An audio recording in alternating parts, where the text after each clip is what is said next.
মানুষ বাঁচতে দেয় না, আবার মরলে আফসোস করে। জীবিত থাকতে প্রশংসা উৎসাহ কেউ দেয় না, মারা যাওয়ার পরে সবাই লাইন ধরে শুধু প্রশংসাই করে। সেজন্য দুনিয়াতে যতদিন বাঁচবেন মাথায় রাখবেন, আপনি ছাড়া আপন আর কেউ নেই দুনিয়াতে।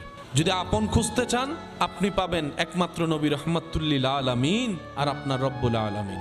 সব স্বার্থের খেলা, সময়ের চাহিদা, প্রয়োজন মাত্র। প্রিয়জন আর প্রয়োজনের মধ্যে আসমান জমিন পার্থক্য।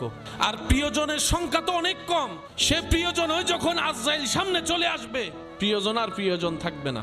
হাসরের যখন সওয়াবের কথা চলে আসবে, প্রিয়জন আর প্রিয়জন থাকবে না।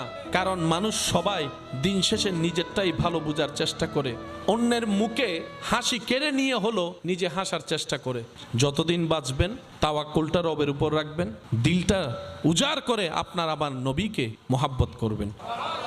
বেশি বেশি ইস্তেগফার করব, বেশি বেশি দরুদ পড়ব, সাধ্য মোতাবেক সৃষ্টির উপকার করব, নিজে সয়ে যাব, অন্যকে সুখে রাখার চেষ্টা করব।